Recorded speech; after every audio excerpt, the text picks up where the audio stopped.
Assalamualaikum warahmatullahi wabarakatuh. Bismillahirrahmanirrahim.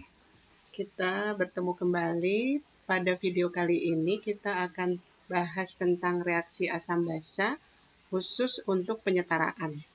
Nanti lebih lanjut kita akan bahas asam basa mulai dari reaksinya dan perhitungannya. Nah, apabila kita punya asam, contohnya misalnya HCl, maka pembawa sifat asam adalah H+, ya. Jadi ciri asam itu adalah H+. Jadi Cl minusnya adalah sebagai sisa asam. Karena HCl ini asam kuat, maka Cl minus adalah sisa dari asam kuat. Nah, ini harus diingat ya, ini review lagi bahwa H+ adalah ciri dari asam. Nah, apabila sekarang kita punya basa, misalnya NaOH, maka OH- adalah sebagai ciri basa. Kemudian Na plus ini berarti sebagai sisa dari basa kuat karena NaOH bersifat sebagai basa kuat. Ini harus diingat ya. Jadi harus diingat ciri asam, pembawa ciri asam dan ciri basa. Ciri asam adalah H+, kemudian ciri basa adalah OH-. Maka unsur yang bergabung dengan OH- adalah sebagai sisa basa dan ion yang bergabung dengan H+ adalah sebagai sisa asam, ya. Jadi ini harus jadi pengingat. Misalnya kita punya asam H2CO3, nah kita harus tahu bahwa H2CO3 itu adalah terdapat pada air hujan. Air hujan itu adalah CO2 yang terlarut dalam air. Kalau kita perhatikan di sini rumusnya, H2O dengan CO2 yang bercampur, ya, bercampur ini akan menjadi rumusnya adalah H2CO-nya 3, ya. Oksigen satunya diikat dari air. Nah, ini adalah air hujan yang dari dulu sudah bersifat asam sebenarnya, ya. Nah, sekarang kita lihat pada H2CO3 itu terdiri dari 2H+. Nah, H+-nya adalah sebagai ciri asam. Kemudian CO3 2- adalah sebagai sisa dari H2CO3 yang bersifat lemah. Jadi asam lemah gitu ya. Nah, sekarang kita perhatikan di sini muatannya CO3 2- itu muatannya kenapa 2- karena ini adalah prinsip dari keseimbangan ion. Karena H+-nya bermuatan 2 karena dikali 2 ion, ya. Nah, ini juga harus jadi pengingat. Kemudian kita misalnya memiliki basa NH4OH. Nah, NH4OH ini itu umumnya kita tahu dia terdapat pada pembersih kaca gitu ya, cairan pembersih kaca. Nah, pada NH4OH ciri basa adalah OH- ya. Maka NH4+-nya adalah sebagai sisa basa lemah karena NH4OH adalah basa lemah. Nah, ini juga harus mulai diingat-ingat ya. Jadi yang asam kuat misalnya contohnya HCl, basa kuatnya dari NaOH, H2CO3 yang terdapat pada air hujan itu bersifat lemah, kemudian NH4OH itu juga bersifat lemah sebagai basa lemah. Kita akan lihat reaksi asam dengan basa apabila asam dengan basa bereaksi. Nah, ini adalah zat-zat pembawa sifat ya dari asam H+, sedangkan dari basa adalah OH-. Apabila asam basa bereaksi, maka dia akan menghasilkan garam dengan air. Nah, ini juga harus diingat nih, selalu begitu ya. Jadi asam bereaksi dengan basa itu menghasilkan garam dan air. Nah, kita lihat airnya itu berasal dari mana?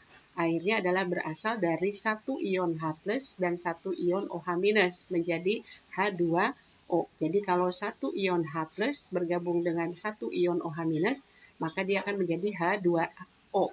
H-nya ada 2 ya, berasal dari masing-masing ion dan oksigen. Nah, ini semua harus jadi pengingat. Apabila sekarang kita punya asam ya, asamnya misalnya kita akan reaksikan lagi ya. Kita tuliskan dulu apabila asam itu bereaksi dengan basa, ini akan terus diulang-ulang agar menjadi pengingat, akan menghasilkan garam ditambah air gitu ya. Nah, sekarang misalnya kita punya asamnya HCl, kita campurkan dengan NaOH seperti contoh yang tadi. Kita tahu bahwa pembawa sifat ciri asam adalah H pada HCl dan pembawa sifat basa itu adalah OH pada NaOH. Maka yang menjadi garam nanti adalah sisa asam dan sisa basa. Ya, jadi sisa basanya adalah Na, ya, karena basa itu cirinya adalah OH-, maka Na-nya yang tergabung atau diikat dengan OH- itu adalah sebagai sisa basa. Kemudian sisa asamnya adalah pada HCl, karena H itu adalah ciri asam, maka Cl-nya adalah sisa asam. Nah, itu nanti yang akan membentuk garam. Sementara nanti H plus dengan OH-nya itu akan membentuk air. Nah, ini adalah air, ya, molekul airnya. Kita lihat bahwa kalau H plusnya 1, ion H plusnya 1, OH-nya juga 1, maka akan terbentuknya satu molekul air. Ya, nah ini perhatikan ini. Jadi perhatikan dengan seksama bagaimana reaksi ini berlangsung. Nah, kita lihat bahwa ini reaksinya sudah setara, gitu ya, setara karena unsur-unsur di sebelah kiri banyaknya sama dengan unsur-unsur di sebelah kanan, gitu ya. Coba saja perhatikan bahwa H-nya di sebelah kiri ada 2, ya. H dari HCl dan H pada NaOH. Di sini juga 2 pada air. Kemudian O-nya 1, ya, pada NaOH. Di sini juga pada air 1. Kemudian Na-nya 1 pada NaCl, ya. Kemudian Cl-nya juga 1. Ya, nah ini sama. Nah, prinsip penyetaraan reaksi pada asam basa itu sederhana dan sangat mudah sekali. Kita hanya perhatikan banyaknya H pada asam dan banyaknya OH pada basa. Jadi kalau banyaknya sudah sama, seimbang, ya, H-nya 1 dan OH-nya 1, itu kita tinggal menggabungkan sisa basa dengan sisa asam sebagai garam, dan kemudian H dengan OH-nya kita gabungkan menjadi air, satu molekul air. Jadi ini penyetaraan reaksi asam basa, ya, yang simpel. Jadi triknya lah, tip dan triks untuk menyetarakan persamaan reaksi asam dengan basa. Jadi cukup dikenali berapa jumlah ion H+ dan berapa jumlah ion OH-. Nah, mereka jumlahnya harus seimbang, ya. Jadi kita tinggal menyetarakan keseimbangan dari ion H+ dan OH- saja. Kita coba perhatikan lagi dari contoh-contoh berikutnya. Misalnya kita tuliskan lagi, ya. Jadi reaksi asam dengan basa itu akan menghasilkan garam tambah air. Ini akan selalu diulang-ulang agar menjadi pengingat. Contohnya sekarang kita punya asam H2CO3. Tadi kita sudah singgung, ini ada dalam air hujan, ya. Asamnya bersifat lemah. Kemudian kita reaksikan dengan NaOH. NaOH adalah basa yang bersifat kuat tadi, ya.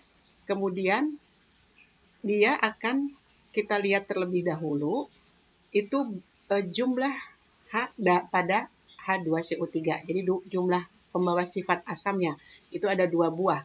Sementara kita lihat OH-nya hanya 1 buah, ya. 1 unit OH ini hanya 1 buah. Jadi kita lihat bahwa jumlah H+ dengan OH- pada basa itu belum seimbang. Karena itu untuk menyamakan kita letakkan angka 2 di depan NaOH sehingga kita dapatkan OH-nya sekarang OH- adalah sebanyak 2. Nah, ini kita lihat bahwa jumlah H+ dengan jumlah ion OH- sudah sama-sama seimbang, yaitu sama-sama sebanyak 2 buah, ya. Nah, ion ini akan membentuk air, ya. Kita lihat airnya yang terbentuk adalah sebanyak 2, ya, 2 molekul air. Kenapa? Karena setiap H+ dengan setiap satu OH- itu akan membentuk satu air.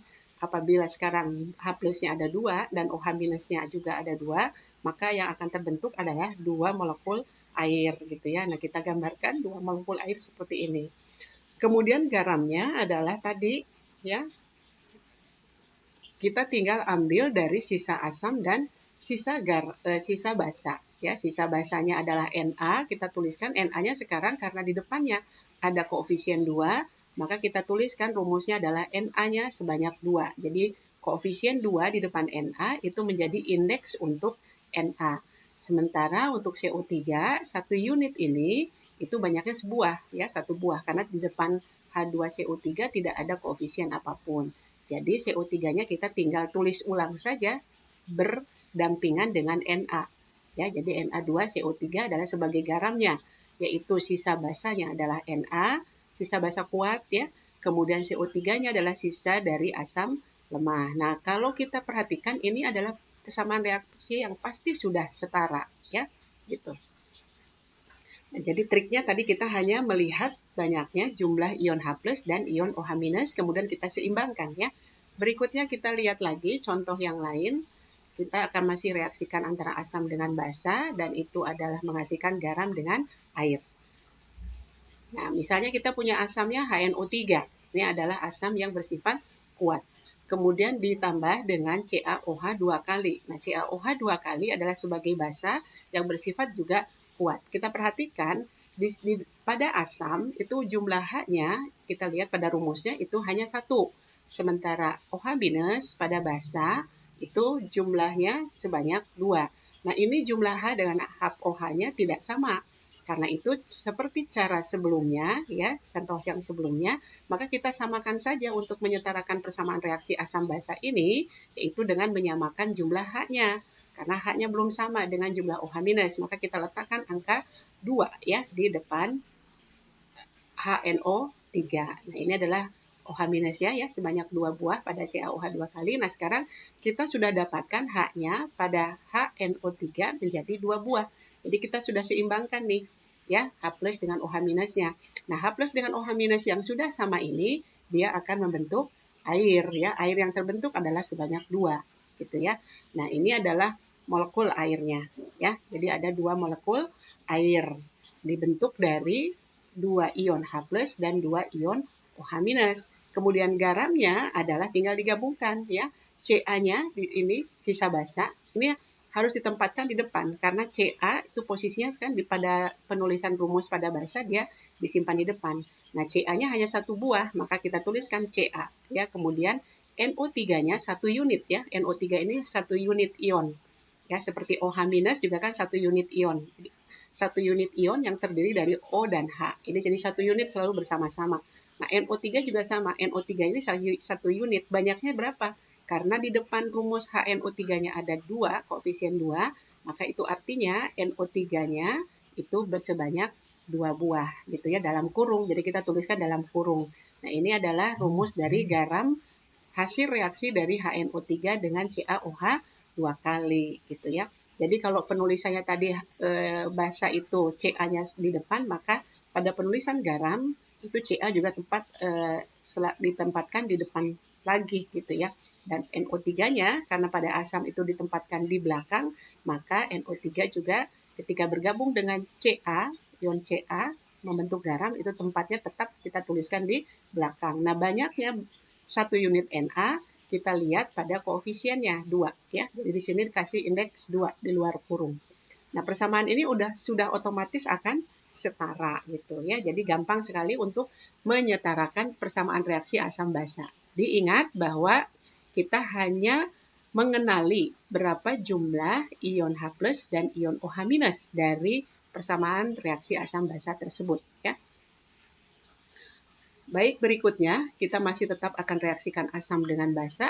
Ingat bahwa hasilnya adalah selalu garam ditambah air, ya. Asamnya kita misalnya punya H2SO4. Ini adalah asam yang kuat, ya. Ditambah dengan, nah ini kita punya basanya misalnya AlOH 3 kali. Ini adalah basa yang bersifat lemah. Perhatikan jumlah H-nya pada asam itu adalah 2 buah. Sedangkan pada basa OH-nya, OH-nya ya, OH-nya adalah 3 buah. Nah, di sini tidak seimbang, ya. Di asam ada 2, di basa ada 3. Agar seimbang, maka kita simpan koefisien 3 di depan H2SO4, ya. Jadi ini akan terlihat bahwa jumlah H-nya sekarang kita buat menjadi 6, ya. Begitu juga nanti 1 unit SO4-nya jadi berubah, ya, ada 3 buah. Kemudian untuk menjadikan 6 OH-nya di sini sudah ada 3, maka kita simpan. Kenapa harus 6? Karena untuk menyeimbangkan jumlah H pada asam, ya. Jadi kita simpan itu 2 di depan AlOH 3 kali. Sehingga kita lihat di sini tadi H+-nya jadi 6, maka di sini juga OH-nya akan sebanyak 6. Nah, kita lihat mereka jumlahnya diseimbang, ya. Jadi menyeimbangkan jumlah H+ dengan jumlah OH-. Maka akan dihasilkan airnya adalah sebanyak 6. Jadi sebanyak berapa ion H+ dan ion OH-.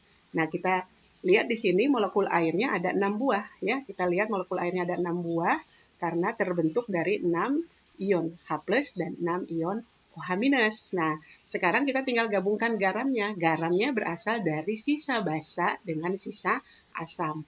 Di sisa basa itu ada Al sebanyak berapa? 2, ya kan? Ada sebanyak 2. Sementara sisa asam itu pada H2SO4 itu ada sebanyak 3. Jadi 1 unit SO4 itu banyaknya ada 3. Maka rumus garamnya adalah Al2SO4 3 kali ya. Jadi ini otomatis sudah akan setara persamaan reaksi ini ya. Persamaan reaksi asam basa ini sudah menjadi setara. Nah, demikianlah cara menyetarakan persamaan reaksi asam basa hanya dikenal dari banyaknya jumlah ion H+ dan ion OH-. Terima kasih atas perhatiannya. Assalamualaikum warahmatullahi wabarakatuh.